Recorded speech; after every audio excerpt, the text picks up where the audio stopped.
اعتکاف کا لغوی معنی فرمایا۔ اعتکاف عربی زبان کا لفظ ہے جس کا لغوی معنی ہے اعتکف فی المکانی، یعنی کسی جگہ بند رہنا، الگ رہنا، علیحدہ رہنا۔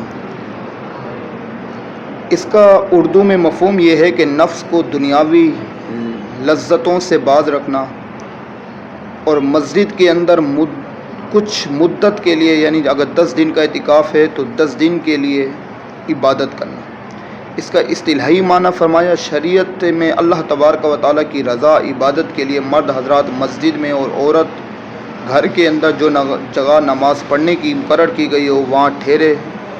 فرمایا وہاں اعتکاف کے لیے بیٹھے رہنا، اس کو اعتکاف کہلاتا ہے۔ اسی طریقے سے فرمایا حضرت سیدنا عطا خرسانی رحمۃ اللہ تعالیٰ علیہ فرماتے ہیں، معتکف کی مثال اس شخص جیسی ہے جو اللہ تعالیٰ کے ڈر، جو اللہ رب العزت کے گھر پر آئے اور آ کر یہ کہے، یا اللہ جب تک تو میری مغفرت نہیں فرما دے گا میں یہاں سے نہیں ٹلوں گا۔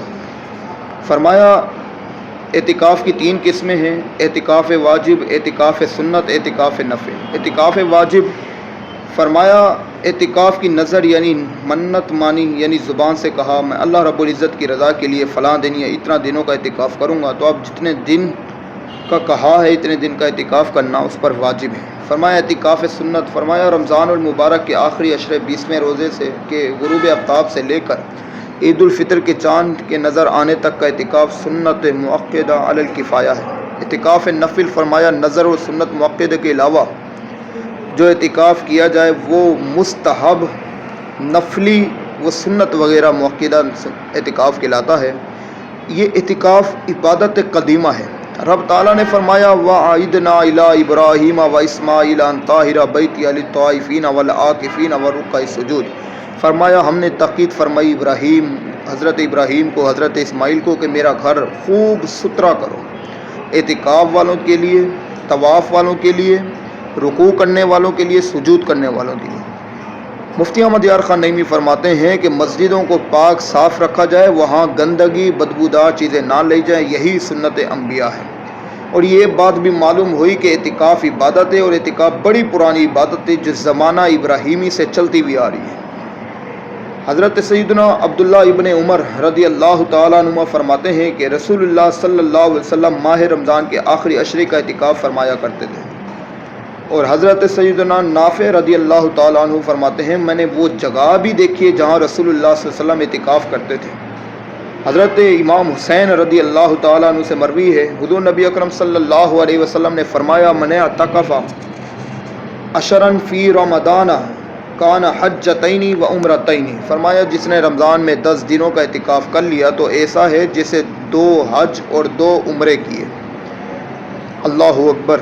اعتکاف کی سنت کریمہ کو زندہ رکھتے ہوئے امہات المومنین فرماتی ہیں میرے سر کے تاج صاحب معراج رمضان المبارک کے آخری عشرے یعنی آخری 10 دنوں کا اعتکاف فرمایا کرتے تھے، یہاں تک کہ جب تک آپ حیات رہے آپ اعتکاف فرمایا کرتے تھے۔ اعتکاف سے حضور کو محبت کتنی تھی۔ فرمایا ایک مرتبہ کسی خاص عذر کے سبب رسول اللہ صلی اللہ علیہ وسلم رمضان مبارک میں اعتکاف نہ کر سکے تو شوال المکرم کے آخری عشرے میں آپ نے اعتکاف فرمایا۔ فرمایا ایک مرتبہ سفر کی وجہ سے رسول اللہ صلی اللہ علیہ وسلم کا اعتکاف رہ گیا تو اگلے رمضان شریف میں 20 دنوں کا حضور نے اعتکاف فرمایا۔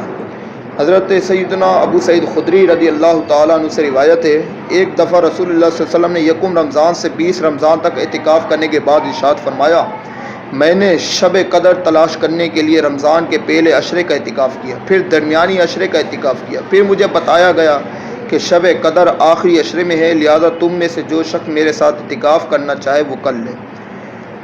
حضرت سیدنا حسن بصری سے منقول ہے کہ معتکف کو ہر روز ایک حج کا ثواب ملتا ہے۔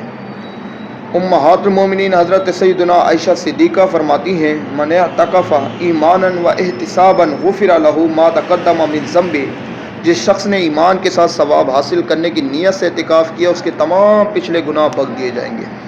اللہ اکبر۔ اعتکاف کرنے والا گویا ایسا ہے جسے تمام گناہوں سے بچا رہتا ہے، اس کے لیے تمام نیکیاں ہی لکھ جاتی ہیں۔ اللہ اکبر۔ اے میرے نبی اکرم صلی اللہ علیہ وسلم کے امتیوں، حضور کے امتی، اے میرے بھائی، ہو سکے تو ہر برس ورنہ زندگی میں ایک بار رمضان المبارک کے آخری عشرے کا اعتکاف کر ہی لیا کرو۔ نہ جانے کتنے ایسے لوگ ہوں گے جن کی زندگیاں بیتنے کو ہیں، جن کو نماز نہیں آتی، جن کو اور دیگر مسائل نہیں آتے، شاید ان 10 دنوں میں رب کے حضور جب جھکیں گے، بیٹھیں گے، سیکھیں گے تو انشاءاللہ امید ہے کہ بہت کچھ دین کی معلومات حاصل ہوگی۔ عورت کے لیے حکم یہ ہے کہ عورت اپنے گھر کے اندر بیٹھے۔ فرمایا جو عورت اپنے گھر کے اندر اعتکاف کرے اس کے لیے بہتر ہے کہ اس جگہ پر بیٹھے جس جگہ زیادہ لوگوں کا آنا جانا نہ ہو۔ وہ گھر کے اندر بیٹھے تو بڑا ادب طریقے سے بیٹھے اور کوشش کرے کہ گھر والوں سے وہ گفتگو اور گھر والوں سے دیگر جو معاملات ہیں اس سے بڑا پرہیز کرے۔